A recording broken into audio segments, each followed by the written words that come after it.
말씀은 신약성경 히브리서 1장 13절 14절 말씀입니다. 우리 같이 한 목소리로 함께 읽겠습니다. 어느 때에 천사 중 누구에게 내가 내 원수로 네 알등상이 되게 하기까지 너는 내 우편에 앉아 있으라 하셨느냐. 모든 천사들은 섬기는 영으로서 구원받을 상속자들을 위하여 섬기라고 보내심이 아니냐. 아멘. 천사를 보내시는 주님, 천사를 보내시는 주님. 지금도 보내시고 예전에도 보내셨고 앞으로도 보내시고 구원이 완성이 되어지는 그때까지 하나님께서는, 우리 주님께서는 천사를 계속 보내고 계신다. 오늘 우리들의 삶 속에서도 여러분들이 기쁘고 감사하고 또 위험한 중에서 이렇게 더 큰 위험에 빠지지 않도록 하는 그 일들에 주님께서 보내신 그 천사들이 실제적으로 작용을 했다고 하는 그 사실을 천사를 보내신 주님이라는 제목 안에 함축해서 담았습니다. 지금 히브리서 1장 4절에서부터 시작된 그 천사에 대한 논중의 총 결론을 이제 13절과 14절에서 내리고 있습니다. 그래서 13절은 시편 110편 1절의 말씀을 인용해서 만왕의 왕, 그리스도는 만왕의 왕이시라는 사실을 말씀하고 있습니다. 그리고 14절은 그 천사들을 보내신 그 천사들은 바로 그가 보내신 종들이라고 하는 사실입니다. 결론적으로 아주 간단하게 이야기하면 바로 그겁니다. 당연한 사실이죠. 왜냐하면 예수 그리스도는 창조주이시기 때문에. 그런데 이런 구약의 말씀들을 인용을 하고 또 해석해주고 또 그런 것들을 서로 이렇게 연결시키고 좀 복잡하고 장황하다고 생각할 수도 있을 만큼 그렇게 아주 길게 세세하게 이렇게 논증하신 것은 이유가 있지 않겠습니까? 그리스도는 천사와 비교될 수 없는 절대적인 분이시라는 것을 강조하기 위한 것이죠. 그것을 그냥 간단하게 그냥 결론만 이야기해줘도 우리는 다 알아들을 텐데 왜 이렇게 복잡하고 장하게 이렇게 말씀을 하셨을까? 여기서는 우리가 두 가지 사실을 추론할 수 있습니다. 첫째로는 확실한 사실이고 당연한 사실이지만 받아들이기 어렵다는 사실을 간증하는 거예요. 예수 그리스도는 왕이시다, 창조주시다. 천사뿐만 아니라 이 세상의 그 무엇도 다 예수 그리스도의 피조물이다. 이렇게 간단하게 이야기할 수 있어요. 근데 그것이 여러분, 이 지식으로만 아는 것은 알 수 있습니다. 근데 이게 어떻게 해요? 우리의 이 세포 속으로, 그리고 우리의 마음 속으로, 심지어는 우리 육체의 정말 이 세포와 혈관, 근육, 조직, 뼈 모든 곳에까지 이 말씀이 가지고 있는 그 진리가 파고 들어가야 되는 거예요. 완전히 적셔져야 되는 거예요.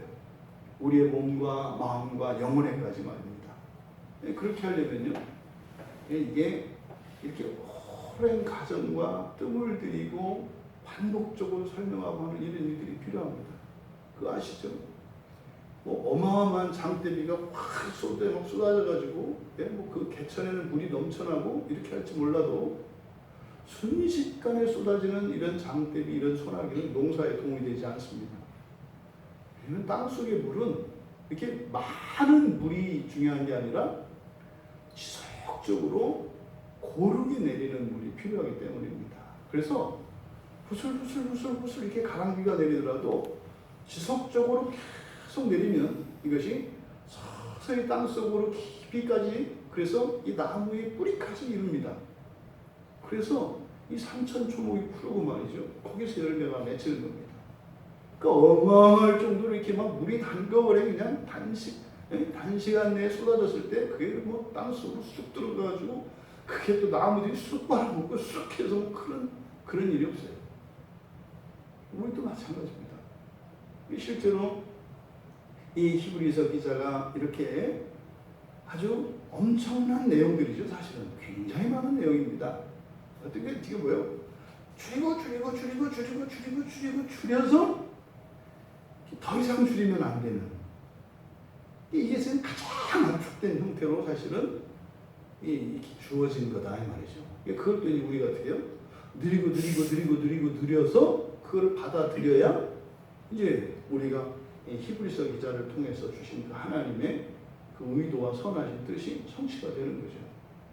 그래서 우리가 예수를 믿는 사람이시고 예수님이 하나님이시라는 걸 믿지 않는 사람이 어디 있겠으며, 예수께서 나를 대신하여 십자가에서 죽으셨고 그로 말미암아 우리가 죄의 심판으로부터 면해졌다는 것을 모르는 사람이 어디 있겠으며, 장차 재림하셔서 심판주로 오실 때에 예수를 믿는 그들에게 영원한 형벌을 면제시켜 주셨고 우리를 완성시키실 거라는 것을 모르는 사람이 있어요. 근데 우리의 삶이 너무 달라요. 너무 달라요. 예수님을 의지하고 살아가는 것도 다르고 우리의 삶의 모습도 다르고, 심지어는요 우리의 삶 속에서 나타나는 하나님의 영광과 그런 권세와 권능이 다 다르다 이 말이에요. 바로 이러한 우리의 비참을 하시고 우리의 전 존재, 우리의 권능과 권세까지도 새롭게 하시기 위해서 이렇게 복잡한 방식으로, 하지만 너무나 분명하고 선명한 방식으로 우리에게 말씀하는 것이다. 누누이 말씀드리죠. 설교 길다고 뭐라고 하면 안 된다. 이렇게 소낙비 내려달라고 하는 것과 같다. 목사님 깔끔하게 20분 안에 탁 해서 그냥 가. 그럼 이제 머리에는 이렇게 있겠죠. 근데 그건 뭐예요? 깨어지지 않은 호두 같은 거예요. 그 깨어지지 않은 호두 그거 가지고 있으면 뭐 할 거예요? 먹지도 못하고 쓸 데도 없고. 네? 그러니까 우리는 어떻게 해요? 깨먹기 위해서. 또 하나, 이렇게 말씀하시는 또 하나의 목적이 무엇일까? 그러니까 우리가 알 수 있는 건 그거죠. 이 세상은 온통 사단의 권세 아래 잡혀 있다고 하는 사실을 반증합니다. 그러니까 왜 이걸 받아들이기가 어려워요? 우리가 당장 교회 문을 나서고 당장 우리 일터로 가고 우리 집으로 가면 안 보인다고요. 그게 안 보여요. 그리스도의 권능이 안 보이고 말이죠. 진리의 그런 역사가 안 보여요.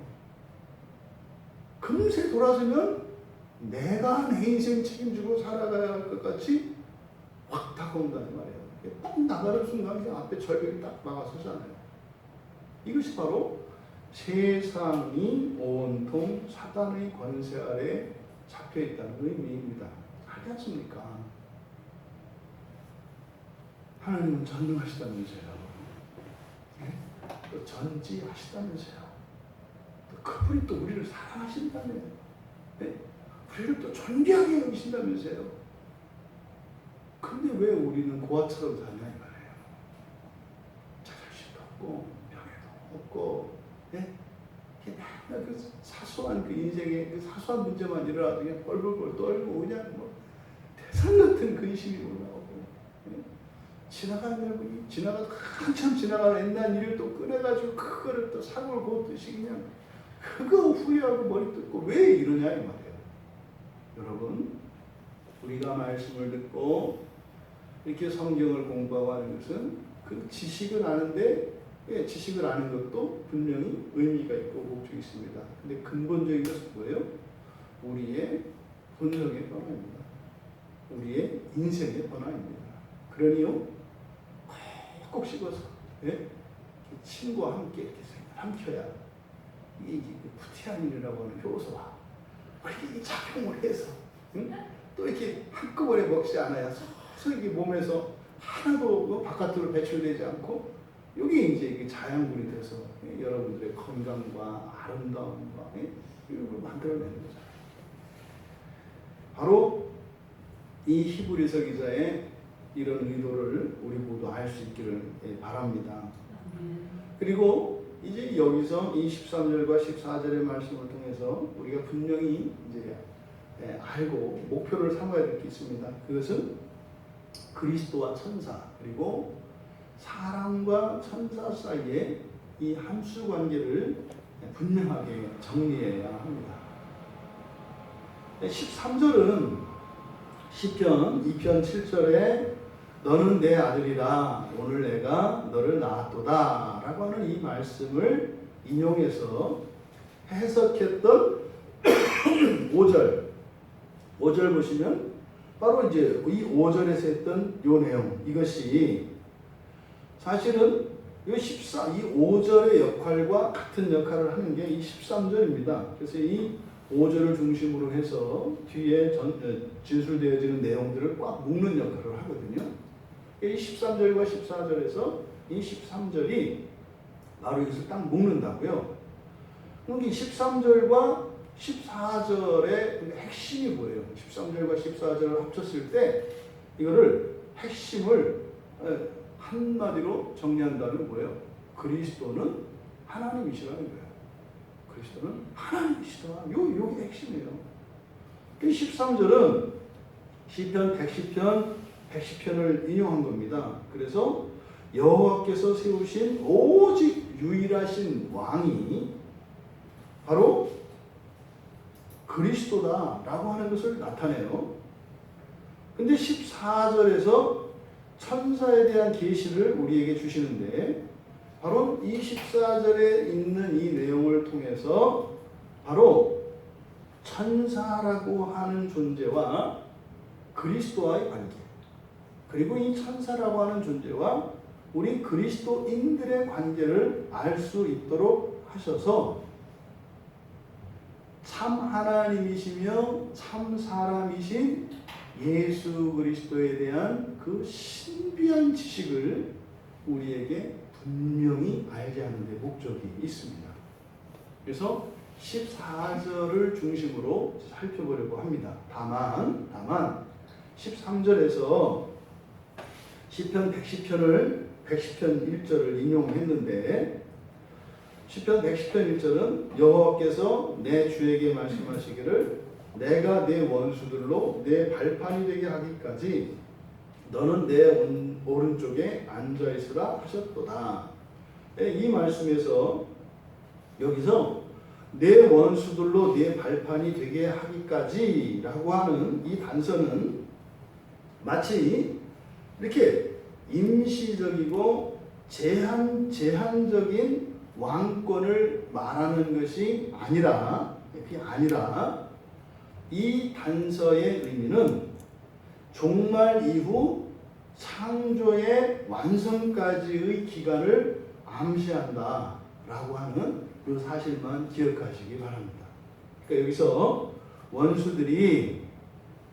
원수들로 내 발판이 되게 하기까지 라고 하는 것은 바로 종말을 기준으로 그 이전의 시간을 의미하는 것이다.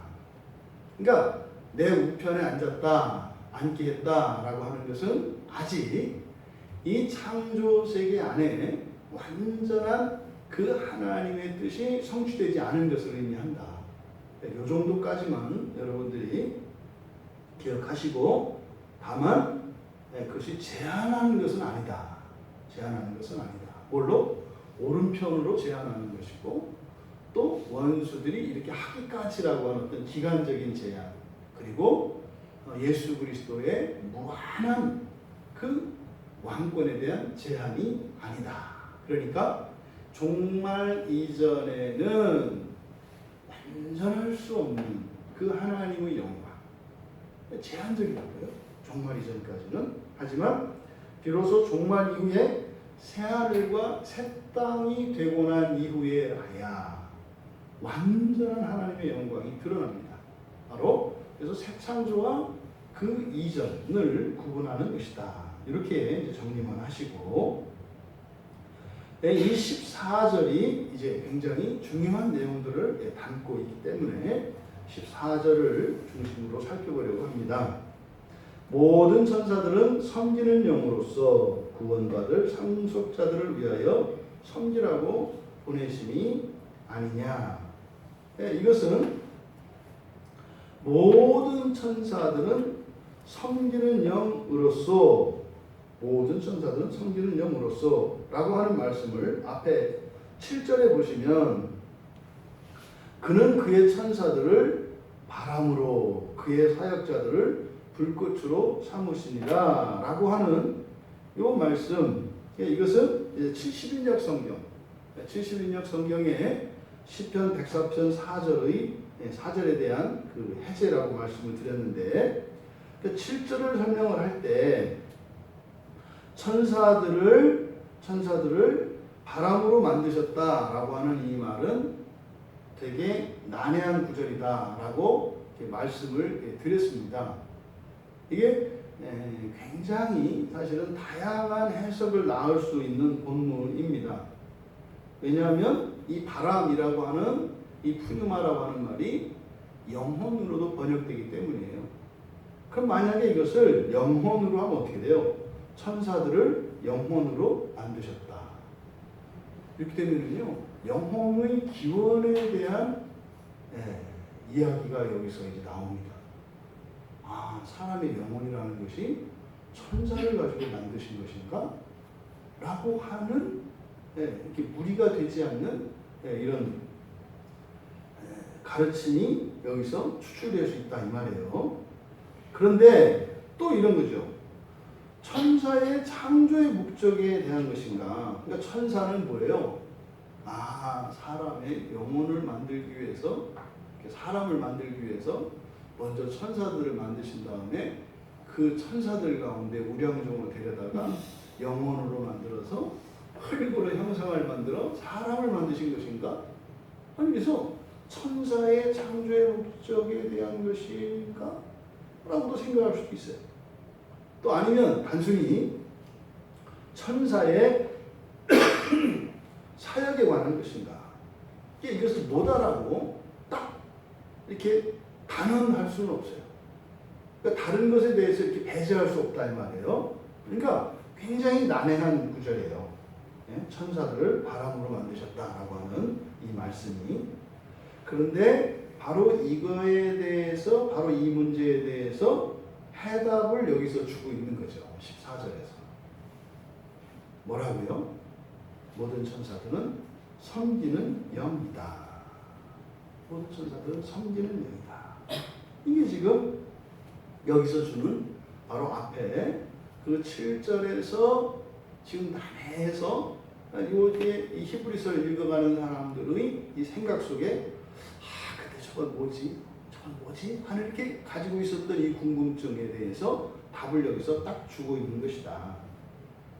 여기서 섬기는 영, 이렇게 섬기는 영이라고 되어 있는데, 이렇게 섬기는 영, 섬긴다, 이 섬김이라고 하는 이 말은 레이토르고스라고 하는 명사에서 파생된 형용사형입니다. 그러니까 레이토르고스라고 하는 이 말은 원래는 라오스라고 하는 말과 에르곤이라는 말이 합쳐진 거예요. 라오스는 백성입니다. 에르곤은 일이에요. 그러니까 백성이라는 말과 일이라는 말이 합쳐진 것이 여기에 사용된 이 단어의 섬김이라는 뜻이에요. 그러니까 이 섬김은 뭐 하는 거겠습니까? 공무수행이에요. 공무수행. 그러니까 공무원들이 하는 일, 공적인 일 하는, 공적으로 하는 일, 이것을 레이토르고스라고 하는 거예요. 그러니까 여기서 섬긴다,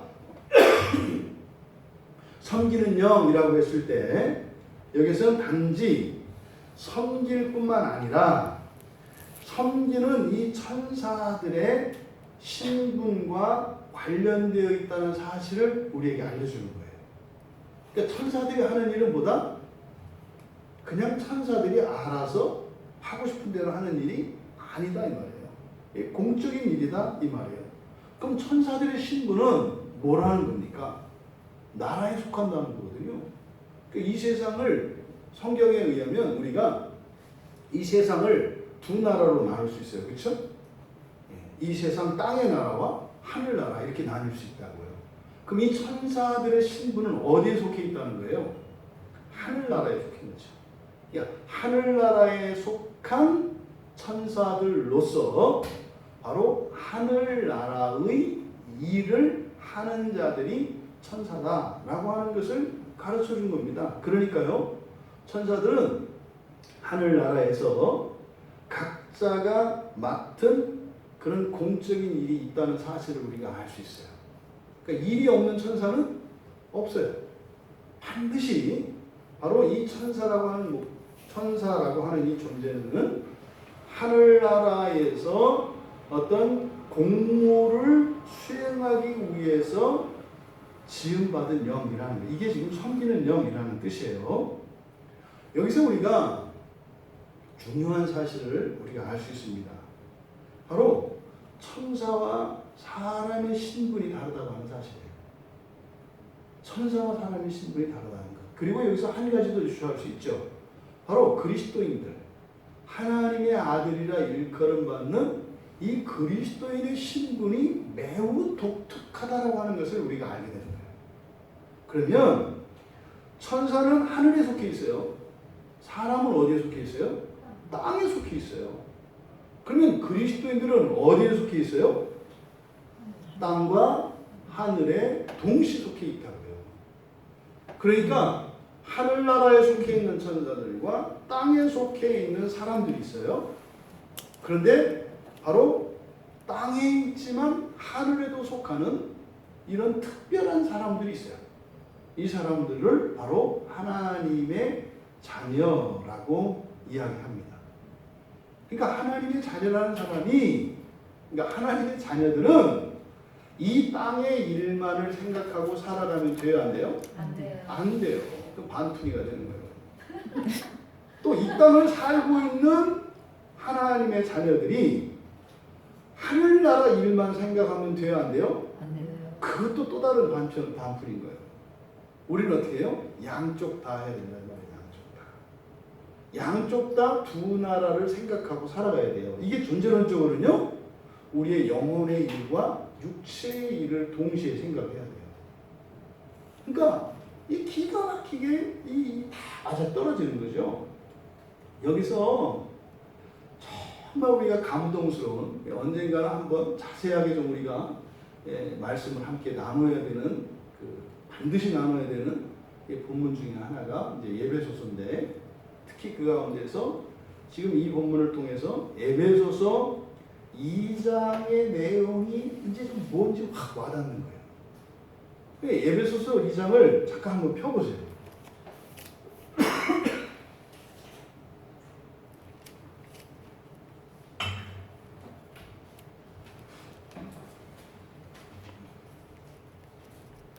이 에베소서가 엄청난, 모든 성경이 엄청납니다만, 이 에베소서 2장에 담겨있는 놀라운 진리가 있어요.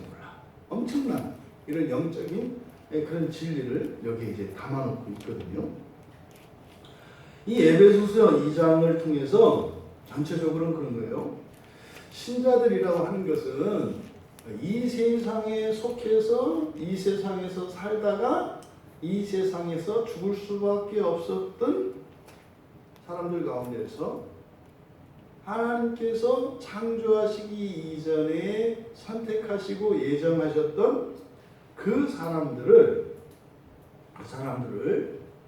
예수를 믿게 하시고, 그들로 해서 하나님, 예수를 믿음으로써 하나님의 자녀가 되게 하시고, 그래서 하늘과 땅을 통일시켜서 하나님의 영광이 온 세상에 나타나고, 그것이 찬송이 되게 하시고, 또한 그들로 하여금 찬송을 부르시게 하는 바로 하나님의 자녀들. 그런데 그들로 많이는 하늘과 땅에 있는, 그리고 모든 것이에요. 동물, 식물, 무생물 할 것 없이, 심지어는 사람과 천사 할 것 없이 그 만유를 통일하시려고 하는 그 하나님의 뜻과 계획이 그 예정과 경륜의 핵심이라고 하는 사실을 이 에베소서 2장에서 이야기하고 있어요. 그 천사들은 지금 에베소서 2장에서 이야기하고 있는 이 엄청난 얘기들이거든요. 이거는 어마어마한 얘기들이에요. 어마어마한.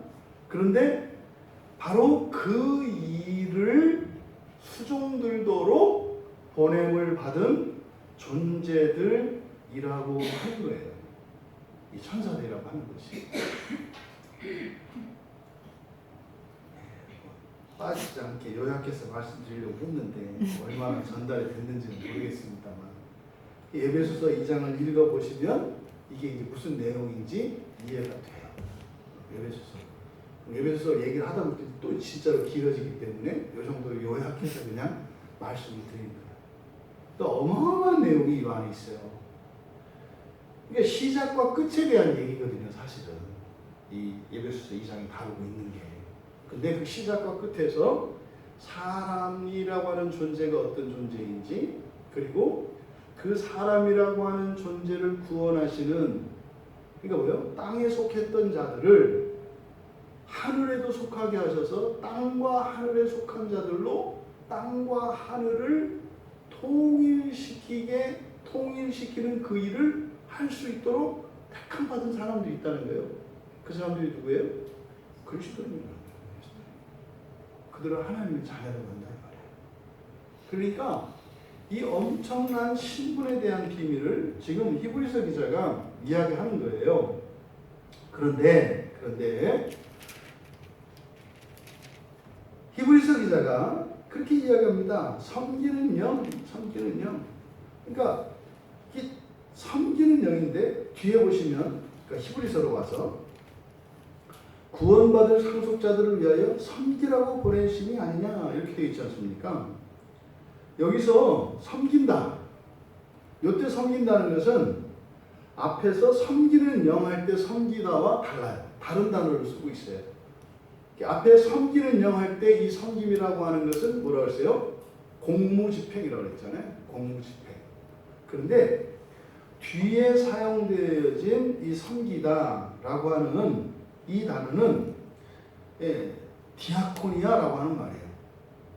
디아코니아. 이 디아코니아가 모든 일을 의미합니다. 이 일하는 것을 얘기해요. 근데 이 디아코니아라고 하는 이 말은 초점이 그 섬기는 그 일에 있어서는 일을 해야 돼요. 움직여야 돼요. 이게 역동성이라고 합니다. 그래서 움직이고 힘을 써서 뭔가를 해야 되는 이런 역동성. 그런데 거기에는 자발성이 있어요. 그러니까 뭐예요? 내가 좋아서 내가 자발적으로 무엇인가를 한다 이 말이에요. 이게 디아코니아의 핵심이에요. 섬기는 데 있어서. 그러니까 노예들이 하는 일하는 것과는 완전히 달라요. 그냥 일은 에르곤이에요. 근데 섬긴다고 하는 것은 일을 하긴 하는데 뭐로 한다? 자발적으로 한다. 이게 지금 여기에 섬긴다라고 하는 이 디아코니아의 의미입니다. 근데 이 섬기다, 그러니까 교회 안에서도 우리가 섬긴다는 말을 쓰잖아요. 그러니까 뭐요? 집에서는 그냥 설거지한다 그래요. 근데 교회에서는 뭐라 그래요? 섬긴다 이렇게 얘기한다고요. 예, 밖에 나가면 이제 목사들이 이렇게 설교하고 가르치잖아요. 밖에 나가면 뭐라고 해요? 강의한다 이렇게요. 연설한다. 근데 교회에서는 뭐라고 해요? 섬긴다 이렇게 얘기한다고요. 아니 설거지를 해도 섬기는 거고, 설교를 해도 섬기는 거고, 청소를 해도 섬기는 거고, 전도를 해도 섬기는 거고, 기도를 해도 섬기는 거예요. 맞아요. 네, 맞아요. 그래서 이 섬긴다고 하는 이 말은 바로 신자들에게 있어서는 그냥 그 일을 하는 데 있어서는 자발성과 이 역동성이 핵심이고 이 초점이고, 이 믿는 신자들, 그러니까 교회에서 사용하는 이 섬김이라고 하는 이 말의 관건은 믿음으로 인도되는 성령께서 주시는 능력을 따라서 하느냐 안 하느냐가 관건이에요. 무슨 말입니까? 믿음을 가지고, 우리가 흔히 그러죠. 이제 기도할 때 그렇게 많이 하잖아요. 이들의 섬김을 하나님 복 주시되, 그죠? 어떻게 해라? 더 큰 은혜에 비친 자 되게 해주십시오. 은혜에 비친 자 되게 해주십시오. 이게 무슨 말이에요? 하나님의 신령한 복을 더 주셔서 더 많은 일들을 하고도 남는 사람이 되게 해주세요 이 말이에요. 그러니까 일 더 하라고 한 거야? 이 얘기가 아니라 뭐예요? 내가 섬긴 것에 넘치도록 그 힘과 능력을 주셔서 있는 힘을 다 해서 섬겼는데 그 일 이후에 어떻게 해요? 있는 게 훨씬 많아져서 최선을 다했는데 돌아보니까 최선이 아닌 게 됐어. 이해되시죠? 내 전 재산이 이렇게 10,000원 있었단 말이에요. 그래서 10,000원으로 이렇게 섬겼다고요. 이게 다 해서 이제 톡 털었다 이렇게 해서 주머니에 손 넣었는데 100만 원이 들어있더라 이 말이에요. 뭐야, 나는 다 했다고 했는데 이게 있었어? 이런 거죠. 그렇다 내가 또 막 이게 아니라 놀라운 거죠. 그게 또 어떻게 해요? 100만 원을 그냥 톡 해서 섬겼는데 이제는 다 했다. 그리고 내가 줄을 따르라 이러고 딱 갔는데도요 1,000만 원이 주머니에 들어가니까 이게 더 큰 은혜인자 되게 해주십시오라고 하는 기도의 의미예요. 그러니까 이게 바로 이 디아코니아라고 하는 이 섬김의 중요한 그 내용입니다. 그러니까 이 섬김에는 믿음이 있어야 되는 것이고요. 근데 그 믿음이라고 하는 것은 이때는 성령께서 주시는 능력과 관련되어 있는 거예요. 그러니까 교회 섬김은 사실은 내가 자원해서 역동적으로 힘을 들여서 해요. 근데 사실은 그 능력이 누구로부터 오는 거예요? 성령으로부터 나를 먼저 그렇게 할 수 있도록 만드신 결과로서 온다 이 말이에요. 이게 동시적 사건인데 사실 시간적으로 따지면 그게 더 먼저인 거예요. 먼저 하나님이 나로 하여금 섬길 수 있는 능력을 주셔요. 근데 그 능력을 어떻게 받는다? 믿음으로 받는 거예요. 믿음으로. 구체적으로 얘기하면 그런 거죠. 각자에게 주어진 모든 일을 가르치는 겁니다. 이때 이 섬김이라고 하는 것은 육체적인 일이나 정신적인 일이나 영적인 일이나 뭐 모든 것을 포함합니다. 글쎄요. 뭐 이렇게 기도하고 전도하고 말씀을 전하고 하는 또 교회를 섬기는 이런 무슨 교회 일뿐만 아니라 심지어는 여러분들이 가족들을 돌보고 가족들을 위하여 헌신하고 애쓰는 이 모든 가정사 또 우리의 일터에서 우리의 직장에서 하는 이런 모든 노동 이것도 다 포함이 돼요. 여기에는 그냥 행정을 보는 일이든 아니면 기술을 가지고 하는 일이든 심지어는요 이런 잡무까지도 심부름하고 물심부름하고 왔다 갔다 하는 이 모든 것을 다 포함하고 있는 것이 이 디아코니아라고 하는 섬김의 의미입니다. 그러니까 천사들이 하는 일이라는 것은 뭡니까? 신자들의 모든 일인 거죠. 신자들이 모든 일에 누가? 천사가 관여하고 있다고 하는 사실을 말한다고요. 이게 잘 이해가 안 돼요. 어떤 분들에게는. 우리가 무엇을 합니다. 근데 그 힘은 사실은 누구에 의해서 공급된다는 거예요? 천사들에 의해서 공급된다는 거예요. 천사들에 의해서. 바로 이 이야기를 뒤에 나오는 그 섬긴다, 섬기라고 보내셨다라고 하는 이 섬기다라고 하는 이 단어의 의미를 통해서 우리가 알 수 있습니다. 앞에서 우리가 이야기했던 바로 에베소서 2장에서의 그 엄청났던 그 이야기들, 이런 천사들이 이렇게 우리의 세세한 일상사의 이런 일들까지 돕고 하는 이런 일들이 사실은 뭐다? 공적인 일이다라는 거예요. 공적인 일이다. 공적인 일.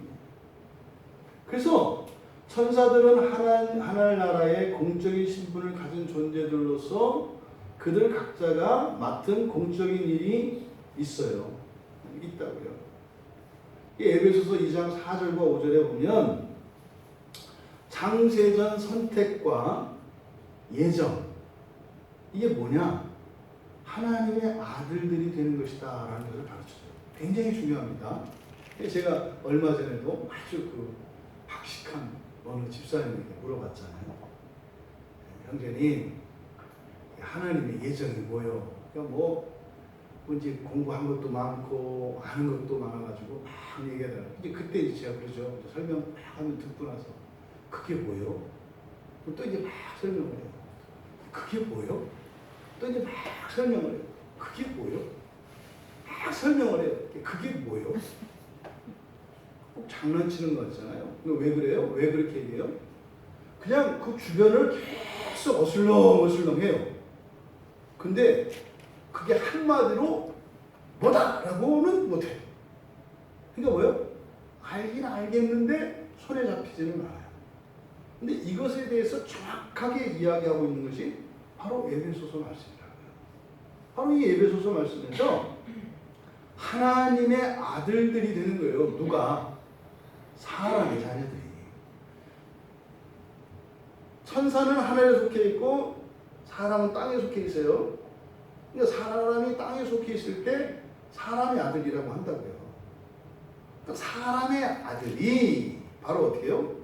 하늘에 속한 하나님의 아들들이 되어서 땅과 하늘 모두를 총괄하는 바로 이게 하나님의 예정의 핵심이에요. 그러니까 누군가가 하나님이 창조하시기 전에 세운 계획 가운데에서 가장 중요한 계획이 예정이라는데 그 예정이 뭐래? 사람이 하나님의 자녀가 되는 거야. 이게 핵심이에요. 이게. 그리고 나서 이제 다른 진술들이 와 이렇게 되는 거예요. 그러니까 아니 일단 뭐 손에 뭘 쥐고 나서 이걸 먹으면 뭐 다섯 가지 맛이 있는지 향이 뭐가 있는지 그래서 손에 쥐고 이렇게 먹고 이렇게 냄새를 맡고 먹어보고 그렇게 해야 이제 와 하는 거지. 뭐 이게 좀 이따 줄 건데 그런 게 있대요. 다섯 가지 맛이 나는데 새콤달콤하고 뭐 매콤하고 뭐하고 막 얘기하는데 이게 뭐요? 와닿지 않는다고요. 하나님의 예정의 핵심이 바로 하나님의 아들들이 되게 하시는 것이다. 근데 그 목적, 이제 에베소서 2장 6절에서 얘기해요. 그 목적이 하나님의 은혜의 영광을 찬송하게 하는 것. 이거요. 하나님의 은혜의 영광을 찬송한다. 그게 뭐예요? 하나님이 주신 그 은혜가 사람을 하나님의 아들, 자녀들 되게 하는 그것이 어떻다? 어마어마하다. 와 이렇게 할 수밖에 없다. 이게 하나님의 은혜의 영광을 찬송한다. 그러니까 하나님의 은혜의 영광은 뭐겠어요? 사람이 하나님의 자녀가 되었어. 이게 하나님의 영광이라고요. 그것을 찬송한다 이 말이에요. 이 다음에 우리가 부활하고 났을 때 그렇게 한다고요. 하나님이 그토록 나를 그렇게 맨날 교회에 나오게 하시고 기도하게 하시고 공부하게 하시고 또 인생에 이런저런 환난과 우여곡절을 겪으면서도 또 뭐 때로는 방학도 하고 뭐하고 해서 그냥 끈질기게 하나님이 날 물고 늘어지시더니 이걸 위해서 그랬단 말이요? 하면서 찬송한다고. 이게 하나님의 은혜의 영광을 찬송하게 하는 거예요. 그런 점에서 하나님도 인정받는 걸 참 좋아하십니다. 그렇게 하나님의 은혜의 영광을 찬송하는 것, 이것을 에베소서 2장 9절에서는 뭐라고 하냐면 그리스도 안에서 때가 찬 경륜이라고 말해요. 그리스도 안에서 때가 찬 경륜. 이게 뭐예요? 그리스도 안에서 완전히 익은 경륜, 하나님의 뜻과 그 예정이 바로 이것이다. 이렇게 얘기를 한다고요. 그 경륜에 목적하는 바, 이렇게 하나님의 사람을 하나님 자녀로 만드는 것, 이게 하나님의 은혜의 영광이라고요. 그러면 그렇게 딱 변화시키는 이것, 그것을 전체를 이제 하나님의 경륜이라고 하는데 그 경륜이 목적하는 바가 뭐냐? 그거는 하늘에 있는 것이나 땅에 있는 것이 다 그리스도 안에서 통일되게 하려 하시는 것이다. 여러분, 기억나시죠? 창세기에는 첫째 날, 둘째 날, 셋째 날, 넷째 날 계속 나뉘어요. 그죠? 동물 있고 또 뭐 이름 지어져 보니까 다 다르잖아요. 동물도 다르고 식물도 다르고 다 달라요. 또 낮도 있고 밤도 있고 다 다르잖아요. 처음에는 막 달랐다고요. 경계가 지어지고 말이죠. 근데 마지막에 가면 어떻게 된다고요? 하나로 돼요. 하나로 된다고 하는 것은 그냥 강제로 뭘 똑같이 만드는 게 아니에요. 사실은 이게 하나님 존재에 대한 얘기예요. 성부, 성자, 성령, 보통 삼위일체 하나님이라고 얘기를 하거든요. 이게 무슨 말인지 잘 모른다고요. 성부 하나님, 성자 하나님, 성령 하나님이 한 분 하나님이시다. 이게 무슨 말인지 모른다고요. 결혼하기 전에는 둘이 한 몸이라는 게 무슨 말인지 모른다고요. 둘이 한 몸이라는 게. 남자와 여자인데 비로소 남자와 여자가 합쳐져서 한 사람이 된다고 하는 이 말의 의미를 잘 모른다고요. 이게 성경을 모르면 몰라요. 그러니까 지금 이 창조에 대한 이야기를 하는데 결국 하나님의 이 경륜의 목적은 마지막 이 세상이 어떻게 해요? 하나님 존재 방식으로 이 세상도 존재해요. 모든 게 다 만유가 통일이 된다고요. 근데 그 안에는 각자의 개성과 다양성이 다 있단 말이에요. 근데 그것이 하나도 충돌하거나 대립하지 않아요. 그러니까 완전히 하나와 같단 말이에요. 이건 맞지? 출애굽할 당시에 이스라엘 백성들을 보면 그 사람들이 훈련받은 군대가 아니에요. 그죠? 그 안에는 아내자들도 있고 어린아이들도 있고 노인도 있고 장정도 있어요. 근데요, 이스라엘 백성 전체가 하나님의 군대예요. 전체가 하나님의 군대라고요. 근데 그 안에는 별의별 사람들이 다 섞여 있어요. 그들을 전체로 하나님의 백성이라고 부른다는 말이에요. 그러니까 바로 이 하나님의 경륜의 목적이라고 하는 것은 모든 것을 하나님의 권능으로 통일시켜 놓으셨을 때 그 안에 있는 진정한 아름다움과 가치를 알 수가 없어요.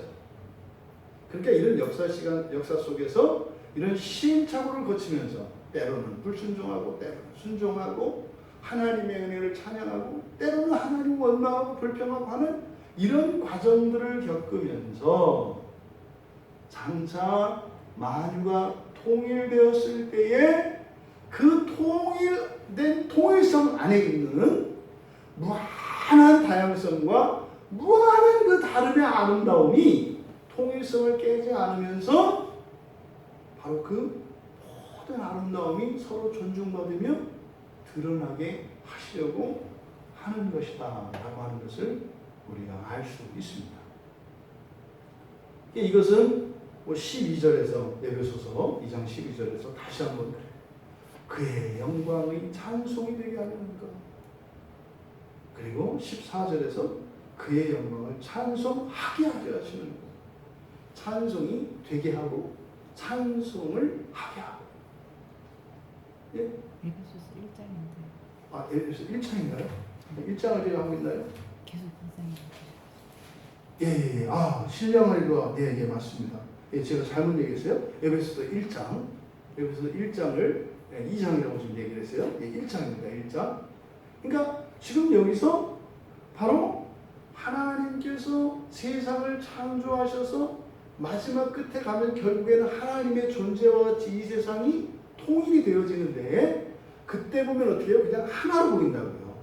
하나로. 근데 사실은 그 하나라고 하는 것이 하나님처럼 단순한 것이 아니라 이렇게 다 다르고 복잡한 이것들이 바로 하나님의 은혜를 통해서 이렇게 되어진 거예요. 그러니까요, 고만고만한 사람들끼리 그냥 살아가서 맞춰 살아가는 것은 평화로운 일이고 행복한 일이에요. 근데 그게 아니라 신분도 다 다르고 형편도 다르고 살아왔던 인생의 경험도 다 달라요. 그랬던 사람이 조화를 이루면서 아주 비슷한 사람들이 살아가는 것보다 더 질서와 조화를 이루고 평화를 이루며 살아가는 이 영광, 이게 뭐예요? 교회죠. 이게 교회예요. 그러니까 교회는 어떤 거예요? 참 다른 사람들입니다. 그런데 그런 다른 사람들이 일치를 이루어서 조화를 이루고 고만고만하고 비슷한 사람들이 이루어서 살아가는 그런 공동체보다도 더 통일성을 가지고 하지만 그 안에 각자의 아름다움을 극대화하면서 이루어가도록 한 것이 바로 이 교회 공동체. 결국은 이 교회 공동체는요, 마지막에 완성될 그 하나님 나라와 닮았죠. 그러니까 하나님의 존재, 그리고 창조와 마지막 창조의 완성, 그리고 그 여정 속에 존재하는 이 땅에 있는 교회가 전부 다 일치하죠. 하지만 거기에는 분명한 차이가 있죠. 바로 이것을 이야기하고 있는 거다. 어쨌든 하늘나라의 공적인 신분을 가진 천사들, 바로 이들은 바로 그 하나님 나라의 공적인 일들을 하는 영들이다. 근데 이제 천사는 우리가 두 종류로 나누잖아요. 천사와 귀신으로 나누잖아요. 그러니까 천사는 어떻게 보면 키우고 커가게 하는 역할을 하는 거라고 할 수 있어요. 귀신들이 하는 역할은 뭘까요? 튼튼하게 다져지는 역할을 한다고 할 수 있어요. 그러니까 귀신들은 시험하고 유혹하고 속여가지고 넘어지게 하고 오류를 발견함으로써 어떻게 해요? 견고하게 세워요. 천사들은 어떻게 해요? 키우게 하는. 그러니까 이게 순기능을 하지만 또 귀신들은 역기능을 하지만 역기능을 함으로써 이런 견고함과 튼튼함과 강건함을 만들고 또 순기능을 함으로써 크게 자라고 넓게 자라고 두껍게 자라고 깊게 자라게 하는 일을 천사들이 하는 거죠. 결국에는 이 천사들의 일과 귀신들의 일들이 합력하여 선을 이룬다. 심지어 우리 신자들도 어떻게 돼요? 우리의 순종과 열심, 우리의 불순종과 게으름을 합하여 하나님께서 선으로 만들게 하세요. 이게 놀라운 그 하나님의 그 경륜 안에 나타나는 거죠. 이러한 천사들이 사명이 있다. 바로 이들이 가지고 있는 사명이 뭐다? 바로 신자들을 섬기는 것이다. 근데 신자들을 섬긴다고 할 때 그 섬긴다고 하는 것은 무엇이다? 자발성을, 그리고 역동성을, 그리고 믿음 안에서 성령의 능력으로 하나님의 은혜로 이 일들을 하는 것이다. 그렇다면 이 천사들이 섬기는 대상, 천사들이 섬기는 대상이 누구이겠는가? 천사들이 섬기는 대상. 첫째로는 그들을 보내신 하나님이시겠죠. 그리고 둘째로는 본문의 말씀과 같이 바로 구원받을 상속자들을 위하여 이렇게 되어 있으니까 구원받을 상속자들이 그들의 섬김의 대상이겠죠. 근데 궁극적으로 이들의 섬김의 1차적인 대상은 예수 그리스도이십니다. 예수 그리스도가 천사들의 섬김의 대상이에요.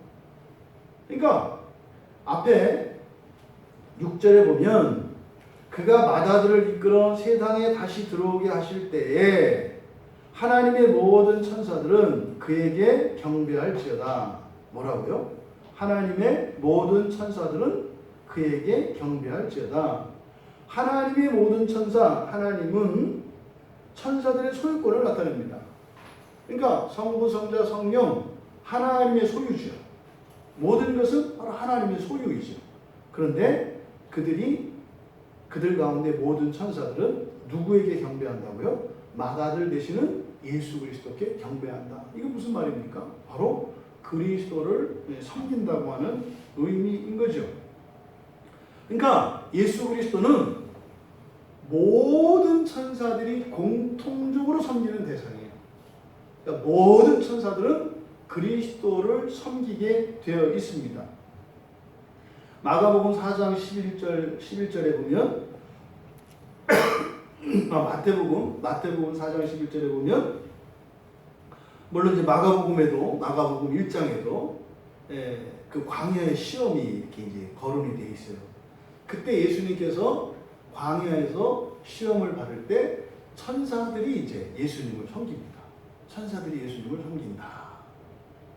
그리고 베드로전서 3장 22절에 보면 예수 그리스도께서 부활하시고 천상에 오르셨을 때 일어난 일을 기록해요.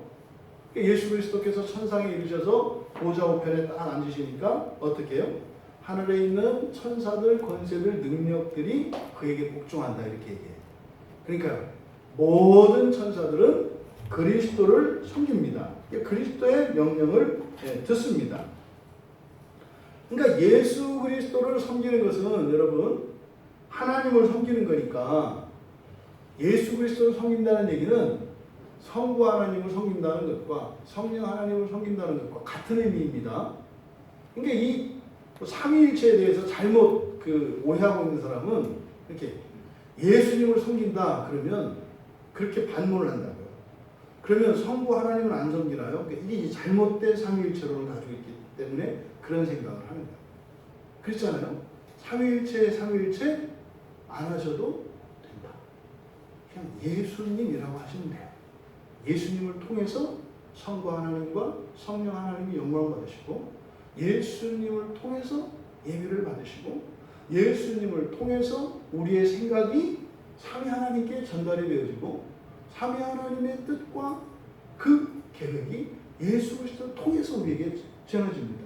그러니까 중보자가 예수 그리스도이시기 때문에 예수 그리스도를 섬긴다라고 하는 것은 곧 하나님 자체를 섬기는 것을 의미하는 거예요. 그래서 자꾸만 이렇게 성부 하나님, 성자 하나님, 성령 하나님을 이렇게 말로 구분하려고 하는 시도는 이거는 매우 역효과를 냅니다. 이 얘기를 즐겨 하는 사람들이 있어요. 심지어는 의도적으로 기도할 때도 성부 하나님과 성령 하나님과 성자 하나님께서 캐톨릭에서 하는 방식이에요. 근데 그럴듯해 보이거든요. 요 얘기를 하는 게 요즘에 개혁주의도 아닌 자칭 개혁주의자라고 하는 사람들이 잘 쓰는 이 수사예요. 성부 하나님과 성자 하나님과 성령 하나님. 그래서 이게 성부, 성자, 성령을 자꾸 이렇게 말로 하는 사람들. 이 사람들은 사실은 예수 그리스도의 그 영광을 다 알지 못하기 때문에 뒤에 성부 하나님과 성령 하나님이라고 하는 백그라운드를 둬야 예수 그리스도가 어떻게 해서 하나님이 되는 것처럼 생각하기 때문에 이런 일이 일어난다. 그랬잖아요. 교회 역사 속에서 삼위일체를 자꾸 얘기할 때는 언제다? 예수 그리스도의 신성이 약화될 때 일어나는 일이다. 지금 요즘에 한 10여 년 됐어요. 10여 년. 한 10여 년 전부터 이 삼위일체에 대한 이야기를 많이 해요. 이게 뭡니까? 우리들의 마음이 예수에게서 많이 떠난 거예요. 그것을 표시 안 내려고 자꾸 성부 하나님, 성령 하나님을 얘기한다고요. 성부 하나님은 우리가 알 수 없어요. 언제? 종말 이후에나 가야 우리가 성부 하나님이라고 하는 완전한 고유한 속성에 속한 하나님의 영광과 이런 것을 그때 가야 알아요. 우리가 알아야 될 것은 누구예요? 바로 성자 하나님이세요. 예수 그리스도이세요. 그러니까 예수 그리스도가 천사들이 섬겨야 하는 1차적인 대상이고 궁극적인 대상입니다. 했을 때 여러분들은 그냥 하나님으로 받아들이시면 된다. 기후에서 이제 말씀을 드린 거예요. 그 다음에 두 번째는 구원받을 상속자들을 위하여라고 했습니다. 구원받을 상속자들을 위하여. 이 성구는 천사들이 신자들의 구원의 일에 참여한다는 근거가 되는 구절이에요. 그러니까 이게 잘못되면 여기서 이제 캐톨릭이 왜 천사 숭배 사상이 나왔는지 알겠죠. 그러니까 천사 숭배 사상은 이 천주교에서 가지고 있는 천사 숭배 사상은 뭐예요? 이런 성인들과 이런 천사들에게 그들은 예배의 대상은 아니지만 기도할 수 있다 이렇게 생각한다고요. 그들에게 기도를 하면 그들의 도움을 받을 수 있다. 이게 이제 천사 숭배, 성인 숭배의 핵심이에요. 왜 그런 생각을 해요? 바로 천사들이 바로 신자들의 구원의 일에 관여하기 때문에 그랬잖아요. 네? 누군가가 다른 사람의 심부름으로 나에게 어떤 선물을 갖다 주면 그 선물을 들고 온 사람에게 우리가 어떻게 해요? 대접하고 감사를 표현하잖아요. 근데 사실은 그 보낸 분에게 감사해야 되는 거잖아요. 그런데 그것을 들고 온 이 사람에게 우리는 감사를 표현하게 돼 있어요. 근데 그것은 그 정도로 끝나야 되는 거죠. 근데 그 공로는 순전히 어떻게 해요? 보낸 분 하나님이시는 거예요. 하나님. 근데 이제 캐톨릭에서는 우리는 원래 하나님께만 감사하고 하나님께만 예배하는데 어쨌든 천사들이 왔다 갔다 하니까 또 천사들이 그런 능력이 있으니까 그냥 고맙다고 그냥 인사치레 하는 거다. 이제 이런 식으로 얘기를 하죠. 근데 성경은 그것을 우상숭배라고 얘기한다고요. 천사는 뭐다? 그냥 심부름꾼이에요. 심부름꾼. 하지만 천사들도 우리 구원의 일에 개입한다. 근데 이 천사는 누구에게 복종한다? 예수 그리스도께 복종한다. 그래서 우리는 그리스도께 기도함으로 그리스도의 명을 받는 이 천사들이 우리를 돕는 것이죠. 그래서 우리가 천사들의 도움을 받는 방식은 사실은 천사들의 도움이 아니라 천사들이 가지고 있는 그런 능력과 권세죠. 그 유익을 얻는 방식은 그리스도를 통해서예요. 그래서 그리스도의 중보자 되심은 하나님과 우리 사이의 중보만 하실 뿐만 아니라 실제로 우리의 일상 가운데서 이런 일들을 수행하는 천사들과 우리들 사이에서도 중보자 되시는 거예요. 심지어는 우리 신자들 사이에서도 서로 오해를 풀고 사랑하고 이렇게 우애를 돈독히 하는 이 일들도 바로 누구를 통해서? 그리스도를 통해서 가는 거예요. 모든 인간적인 관계. 그래서 그리스도 없이 만들어진 그리고 유지되는 이런 관계들은 이거는 근본적인 그리고 영원한 관계가 될 수 없다. 오직 그리스도의 중보를 통해서만 이런 관계도 가능하다. 그럼 여기서 그 구원받을 상속자들을 위하여 라고 되어 있는데 여기에 구원받을 상속자들은 누구겠습니까? 하나님의 자녀들을 일컫는 말이겠죠. 근데 하나님의 자녀들이라고 하지 않아요. 그냥 하나님의 자녀들이라고 하면 간명한데 이것을 구원받을 상속자들이라고 얘기했다고요. 그러니까 여기는 어떤 의도가 있고 그렇게 한 이유가 있겠죠. 하나님의 자녀라고 하지 않은 거예요. 거기에는 뭐예요? 하나님의 자녀라는 말 대신에 구원받을 상속자들이라는 말을 써서 어떤 가르침들을 여기에 함축시키고 있는 거예요. 그것을 우리가 현미경으로 들여다보고 그것을 알아낼 수 있어야 되는 거죠. 근데 여기에 구원받을 상속자라고 이제 우리말 성경에 이렇게 번역이 되어 있어요. 근데 여기에 이 구원받을 상속자라고 하는 이 말을 이렇게 번역되어진 이 말을 그대로 직역하면 이렇게 됩니다. 지금 막 구원을 상속받으려는 사람들. 지금 막 구원을 상속받으려는 사람들. 또 그냥 받으려는 사람들. 이렇게 돼요. 지금 막 구원을 받으려는 사람들이 이 원문의 뜻을 그대로 직역한 겁니다. 그러니까 1차적으로 구원받을 상속자들이라고 하는 것은 모든 천사가 모든 사람을 섬기는 것은 아니에요. 사람들 가운데에서 누구만 섬긴다? 구원받을 사람들만 섬긴다는 거예요. 근데 이 구원받을 자들은 예정 안에 있죠. 창세 전에 하나님의 예정 안에 있다고요. 근데 그들은 예수 그리스도 안에서 접붙여지죠. 그러니까 예수 그리스도께 주셨다 이렇게 얘기한단 말이죠. 그러면 구원받을 상속자들을 천사들이 도와요. 그러면 구원받을 상속자들이 아니면 누구의 영향력 아래 있어요? 귀신들 영향력 아래 있는 거예요. 그러니까 우리가 예수를 믿는 것 이 하나만으로도 사실은 뭐예요? 귀신들의 영향을 훨씬 벌 받는다고 하는 사실을 알 수 있어요. 누구 때문에? 천사들 때문에. 그럼 여기서 구원받을, 그러니까 지금 막 구원을 상속받으려는 사람들이라고 했는데,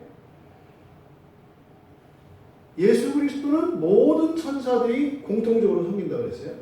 근데 이 구원받을 상속자들, 그러니까 사람 가운데서 구원받을 상속자들만 섬기는데, 이 구원받을 상속자들을 섬기는 천사들은 모든 천사가 모든 구원받을 상속자들을 섬기는 것은 아니에요. 이렇게 담당이 되어 있어요. 이렇게 매치가 되어 있다고 이렇게. 그러니까 어떤 사람을 섬기는 특정한 천사들이 있다 이 말이에요. 그러니까 그리스도만 모든 천사들이 섬기는 것이고, 구원받을 상속자들은 그들을 섬기는 천사들이 특정되어 있다 이 말이에요. 거기에 대한 대표적인 그 근거 구절들이, 대표적인 게 마태복음 18장 10절이죠. 작은 자들을 업신여기지 말라. 이렇게 사람을 무시하지 말라는 거죠. 깔보지 말라는 거죠. 돈 없다고, 힘 없다고, 뭐 볼품 없다고 함부로 대하지 말라는 거죠. 그 이유를 뭐 때문에 그래요? 그들의 천사들이 하나님을 항상 뵙는다고 얘기하거든요. 그러니까 그들의 천사가 있어요. 이렇게 그들에게 속한 천사들이. 또 마태복음 13장 49절에 보면 천사들이 사람을 갈라요. 자기들이 섬길 자들과 섬기지 않는 자들을 가른다고요. 그게 누구예요? 의인과 악인입니다. 섬길 자는 섬기고 버릴 자는 버린다 이 말이에요. 천사들이. 또 그들이 택하신 자들을 사방에서 모은다 이렇게 얘기해요. 그러니까 모든 섬기지 않습니다. 바로 하나님이 택하신 자들만 섬깁니다. 그런데 어떻게 해요? 각 개인을 섬기는, 그러니까 각 개인에게 속해 있는 특정한 천사들이 있다는 거예요. 그런 특정한 천사들이 있다고 하는 그 근거 구절로 그 마태복음 18장 10절과 또 사도행전 10장 22절에 나오는 고넬료 사건이에요. 고넬료가 이제 베드로를 청하는 사건이 있는데, 그때 그 고넬료와 고넬료의 가정이 구원에 이르는 과정에 그 고넬료를 섬기는 천사가 있어요. 또 사도행전 12장 15절에 보면은 베드로가 도저히 풀려날 수 없는 상황인데 그 옥에서 풀려나왔을 때 그들이 베드로의 천사다 이렇게 이야기를 해요. 그리고 계시록 21장 12절에 가면 이제 그 새하늘이죠. 그 새하늘과 새 땅에 그 영광스러운 그 새 예루살렘 성, 거기에 12지파를 상징하는 12천사가 있어요. 그러니까 각 천사들이 각 지파를 섬기고 있다는 사실을 우리가 이제 알 수 있죠. 구원받을 상속자들이라고 번역되어진 여기에 직역을 할 때 지금 막 이렇게 한다고 그랬잖아요. 지금 막이라고 하는 헬라어는 멜론타스라고 하는 말입니다. 멜론타스. 그러니까 이거는 아직 된 건 아니에요. 그러니까 예수님이 그러셨잖아요. 하나님 나라가 가까이 왔느니라. 가까이 왔느니라. 지금 막이에요. 근데 오긴 왔는데 또 안 온 것도 아니고 온 것도 아닌 상태. 요거를 지금 막이라고 하거든요. 여기 지금 멜론타스라는 말이 사용되어 있어요. 그러니까 이 말은, 그러니까 구원받을이라고 번역되어진 이 말 안에는 아직까지 구원을 받지 못한 신자들도 포함한다는 것을 알 수 있죠. 그러니까 예수 안 믿는다고 해도 그 사람이 하나님의 택함 안에 있는 사람이라면 그들도 섬긴다 이 말이에요. 제일 불쌍한 천사들이죠. 주인을 섬기는데 주인한테 맨날 욕먹을 거 아니에요. 내가 갈 길은 예수님한테 가야 되는데 그래서 천사들은 어떻게 그 길로 인도할 거 아니에요. 그럼 그 주인이 이제 어떻게 해요? 막 짜증내는 거죠.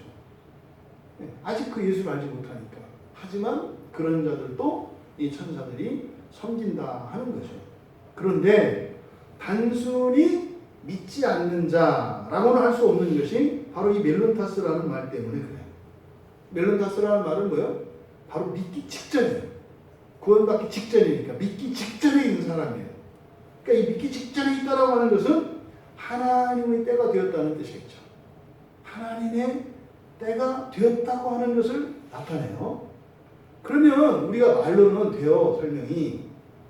그러면 우리가 그러잖아요. 누구를 전도하는데 어떤 경우에는 기다려야 되고 어떤 경우에는 또 막 해야 되고 이 기준이 있잖아요. 그러면 그 하나님의 때, 다시 말해서 막 지금 믿기 직전에 뭐요? 고구마 전도에서는 이 찔러봤더니 다 익은 거, 막 떨어지는 거 이런 거죠. 그럼 이거를 어떻게 우리가 알 수 있는가? 그것은 우리가 그 구원의 필요를 인식하고 또 그것을 바라고 또 좀 더 적극적으로 그것을 얻기 위해서 어떤 직접적인 행동을 하거나 그렇게 할 수 있는 환경이 조성된 것을 통해서 우리는 감지할 수 있죠. 절대적이진 않아요. 하지만 그 때를 우리가 알 수 있다. 알 수 있다. 그래서 어떻게요? 그냥 기다려야 할 때가 있고 근데 그 때가 되면 하나님이 사인을 주신다고. 그 사인은 뭐예요? 알아채게 해요. 지금 그런 때인가 보다. 뭐 이게 감이 온다고 이게. 근데 이 감은 그냥 막연한 감이 아니죠. 바로 구원에 대하여 관심을 가지고 있는 사람들에게는 그 하나님의 때가 구체적으로 인식이 돼요. 그때는 적극적으로 어떻게 해야 돼요? 바로 천사들이 하는 것과 같이 천사들과 함께 우리가 찾아가서 복음을 제시하고 이끄는 일들을 해야 되는 거죠. 이것은 불신자들뿐만이 아닙니다. 신자라 할지라도 더 좋은 구원을 얻으려는 사람들, 더 큰 믿음을 갖고 더 온전한 구원에 이루고자 하는 사람들, 이 사람들도 때가 있어요. 그러니까 어떻게 이제 교회 안의 신자들도 그냥 도야할 때가 있어요. 그냥 막 승질 부리고 해도 그냥 둬요. 힘 빠질 때까지 그냥 도야할 때가 있어요. 근데 이거 이제 주로 이제 목사들이 이제 하는 일이죠. 그렇게 하다가 이제 하나님의 때가 되면 뭐요? 이제 주님이 오시더라도 뭐요? 뭐 이렇게 허락하지 않고 냅둬요. 뭐 이렇게 부드럽게 화를 내는. 이 정도가 되면 이제 감을 잡고 이제 이렇게 쑥 들어가는 거죠. 갑시다. 이렇게. 바로 요게 지금 막이라고 하는 이 멜론타스라고 하는 이 말이 의미하는 바입니다. 그 다음에 상속을 받는다. 그거는 상속을 받는다 할 때 이 상속받다라고 하는 이 상속받는다고 하는 것은 이것은 은혜라는 거예요. 그러잖아요. 자식이 부모의 재산을 이렇게 유산을 물려받을 때 그 재산을 이루는데 내가 기여한 거 있잖아요. 단지 그 부모의 자식이기 때문에 유산을 받잖아요. 그러니까 이 구원을 상속받는다 이렇게 한 것은 구원이 1차적으로 뭐다? 은혜다라고 하는 걸 얘기하는 거예요. 은혜요. 은혜로 받는 겁니다. 그래서 근데 또 이거는 은혜이지만 또한 이거는 권리예요. 무슨 말입니까? 부모가 유산을 물려줬는데 안 받을 수 있죠. 안 받을 수 있다고요.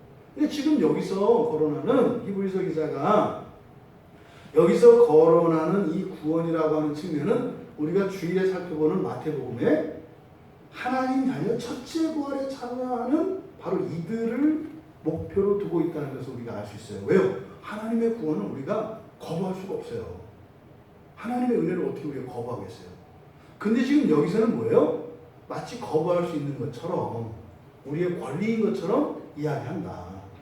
그러면은요, 여기서 권리라고 하는 것은 우리가 어떻게 해요? 능동적으로 적극적으로 그 유산을 받아들여야 한다는 것을 의미하기 위해서 상속으로 받는다라고 하는 이 동사를 썼다. 그래서 여러분, 믿음으로 유산을 능동적으로 받습니다. 그런데요, 약속된 것을 받습니다. 약속된 것을 받아요. 그냥 막 받는 게 아니에요. 약속된 것을 받고 믿음으로 능동적으로 받아요. 그래서요, 믿는 만큼 받습니다. 믿는 만큼 받습니다. 또 받고자 하는 만큼 받습니다. 그래서 주어져도 믿지 않으면 받지 못하고, 그리고 나에게 주어진 약속이 뭔지 모르면 그것이 주어져도 내 것이 아니다 생각을 해서 받지 못해요. 그래서 이 믿음은 구원을 유산으로 받는 이 일은 믿음의 실천이 있어야 합니다. 하지만 이것이 하나님의 은혜라고 하는 약속이 우선한다는 사실을 우리가 기억해야 합니다. 근데 이 단어를 부정사를 사용해요.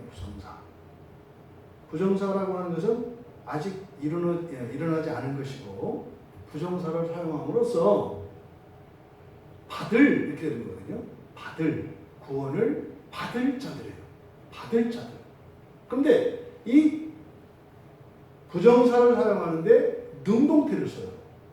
그러니까 여기서는 이 구원을 받는 것이 은혜다라고 하는 은혜적 측면보다는 무엇을 강조하고 있어요? 우리가 적극적으로 그것을 해야 한다라고 하는 이런 능동성을 강조하고 있어요. 그럼 여러분은 바로 그 약속을 어떻게 받습니까? 그거는 성경과 기도와 응답이에요. 성경을 통해서 나에게 주어진 약속이 무엇인지 여러분들은 발견해내셔야 돼요. 근데 성경을 다 읽어도 알아도 그게요, 나에게 주어진 약속이라고 확신이 들지 않는 거 아시죠? 나하고는 상관이 없는 것 같다고요. 이런 확신이, 성경의 지식이 나의 것으로 확신되어지고 이렇게 믿어지는 것은 무엇을 통해서 일어나요? 기도를 통해서 일어나요. 말씀을 가지고 기도할 때 그 약속이 나의 것이구나, 이렇게 확신이 와요. 그럼 어떻게 돼요? 그 하나님이 주신 그 응답으로 그 확신을 내가 붙들어야 합니다.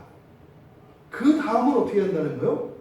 그것을 가지고 그것을 이루기 위해서 실천하며 능동적으로 살아가야 돼요. 그러니까 이렇게 보십시오.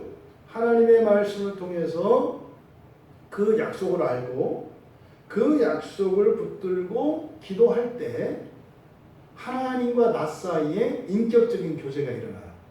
하나님, 이 약속 저한테도 해당이 돼요?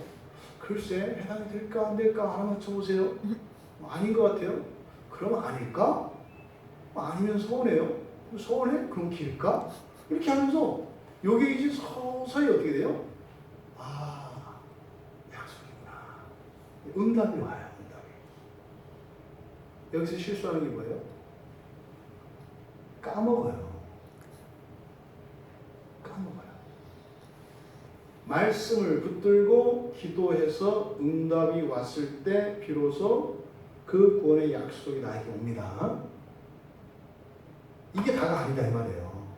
여기서 지금 강조되는 것은 뭐다? 능동성이라고 했죠. 그래서 이런 것들은 여러분들이 어떻게 하셔야 돼요? 반드시 여러분 평소에, 여러분 평생에 꼭 해야 되는 일 중에 하나가 성경 보는 거고요, 기도하는 거고요, 그리고 응답받을 때까지 기도하는 거예요. 그 다음에 뭐예요? 응답받은 것을 기록해 놓으시는 거예요. 죄는 까먹게 합니다. 까먹게 해요. 그래서 기도에 응답을 받았다 할 때 기도를 이루어진 게 아니에요. 그 약속에 대해서 약속이 나에게 주신 약속이다라고 하는 확신, 이걸 말하는 거예요. 그것을 여러분들이 치부책에다가, 기도 치부책에다가 그렇게 써놔야 돼요. 그래서 그걸 붙들고 어떻게 돼요? 그거는 기도하는 게 아니에요. 확신으로 주어진 약속은 기도하는 게 아니에요. 어떻게 돼요? 그 다음부터는 그것을 이루기 위해서 살아가야 돼요. 그렇게 하면서 살아가는 과정에 부딪히는 난관들을 극복해 나가면서 도움을 청하고 지혜를 구하며 가는 거죠. 바로 이러한 구체적인 그 약속을 얻어내는 구체적인 방법과 또 그것이 실제로 성취되어지기까지 우리가 힘쓰고 노력하는 이 일을 못하기 때문에 우리의 삶 속에 하나님이 구원하시는 그 구원의 일들을 경험하지 못하는 거예요. 그러니까 기껏해야 예수 믿었으니까 지옥 안 가고 천국 간다. 이게 아니죠. 만유를 통일하시려고 하는 이 하나님의 큰 예정 안에, 이 경륜 안에 어떻게 우리의 삶 속에 그것에 대한 경험이 없겠어요? 반드시 일어난다는 겁니다. 이 천사들이 사역하는 기간, 시기는 언제일까요? 설교의 제목을 천사를 보내시는 주님 이렇게 했잖아요. 보내시는 주님. 여기 지금 현재 분사형으로 되어 있어요. 보내신다, 보내다라고 하는 이 말이 현재 분사형으로 되어 있어요. 그러니까 현재 분사형은 진행의 의미를 갖고 있고 또 현재라고 하는 항상성을 가지고 있어요. 그러니까 천사들이라고 하는 존재는 예수님께서 계속 보내고 계시다는 거예요.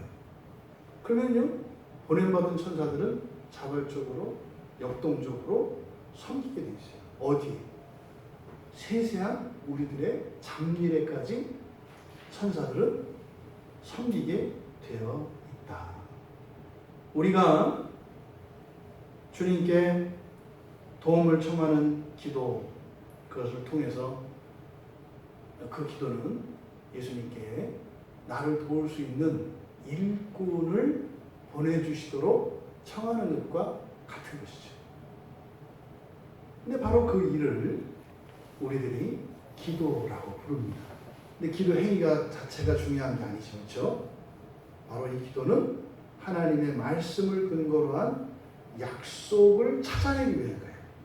이 약속을 찾아내기 위해서 하나님과의 인격적인 교제 속에서 우리의 이런 지성과 정서와 전격적인 변화가 일어납니다. 그리고 그 다음에 어떻게 해요? 육체를 단련하는 실천적인 참여가 필요하다는 거죠. 바로 이 일들을 그렇게 주님께서는 끊임없이 천사를 보내셨고 보내시고 있고 보내실 것임에도 불구하고 우리의 삶 속에 그런 생생한 간증이 없다면 우리의 신앙에 허점이 있는 겁니다. 그 오류들을 찾아낼 수 있게 되기를 바랍니다. 얘기하고자 하는 게 뭡니까? 천사는 너희들의 경배의 대상이 아니다. 예수 그리스도와 비교할 대상이 아니다. 왕은 오직 예수 그리스도 한 분이시다. 여러분, 지금까지 우리가 의지하고 기도에 기대했던 모든 것, 즉 그리스도가 아닌 다른 모든 것에 이런 실상을 깨달아야 합니다. 그래서 모든 것에서 모든 종류의 구원을 주실 분은 오직 예수 그리스도 한 분이신 것을 기억하시기 바랍니다. 두 번째로 천사와 사람은 각각 하늘과 땅에 보냄받은 사면적 존재들이며 한목적적 존재들이라고 하는 사실을 기억하십시오. 그래서 천사도 사람도 이 세상의 문명도 영적인 권세도 하나의 동일한 목적을 위해서 지음을 받았고 주어졌습니다. 숭배의 대상은 오직 예수 그리스도 한 분뿐이시라는 겁니다. 다른 모든 것은 다 수단적 존재입니다. 누구를 위해서요? 하나님의 자녀들을 위해서. 하나님의 자녀들을 위해서. 세 번째로 바로 그 하나님의 자녀들, 그 하나님의 자녀들은 그리스도 안에서 하늘과 땅의 만유를 통치하고 새 창조를 준비하기 위해 특별히 부름받은 거룩하고 영광스러운 존재들이라고 하는 사실을 기억하시기 바랍니다. 주님께서는 이 땅에 오셔서 택함을 받은 사람들을 부르시고 구원하셔서 그 영광스러운 하나님의 자녀들이 되라고 권면하시고 가르치시고 초청하시기 위해서 모범이 되어 주셨습니다. 그 하나님의 예정과 경륜을 믿는 자들에게 허락된 똑같은 길이 바로 히브리서 1장을 통해서 제시되고 있습니다. 선택은 여러분의 몫입니다. 부디 현명한 선택과 보람차고 영광스러운 인생을 살아가시기를 주님의 이름으로 축원합니다. 잠시 말씀을 생각하며 우리 기도할 때 하나님, 우리가 살아가면서 의지하고 기대하고 바라는 이 모든 것들, 이것은 오직 예수 그리스도 한 분을 통해 이루어져야 함에도 불구하고 어떤 것은 너무나 사소해서, 어떤 것은 너무나 커서 예수 그리스도를 생각하지 않는 이런 일들이 있음을 우리가 깨닫게 됩니다. 하지만 천사를 계속 보내셔서 우리의 사소한 일에서 중대하고 우리의 힘에 넘치는 일들까지 섬기도록 보내고 있다는 사실. 근데 그 섬김의 유익을 받는 것은 오직 그리스도 한 분만을 의지하는 것입니다. 우리가 예수를 믿고 살아왔습니다만 과연 우리들의 삶이 그렇게 생생하고 역동적인 신앙의 그 구원의 삶이었던가를 우리가 되돌아보며 생각을 합시다. 그리고 이 시간 이후로는 정말 그렇게 우리 주 되시는 예수 그리스도의 그 생생한 구원을 우리 일상 속에서 크고 작은 모든 일 속에서 언제 어디서나 누리고 느끼고 또 그것을 위해서 살아갈 수 있도록 은혜를 달라고 우리 같이 기도하겠습니다.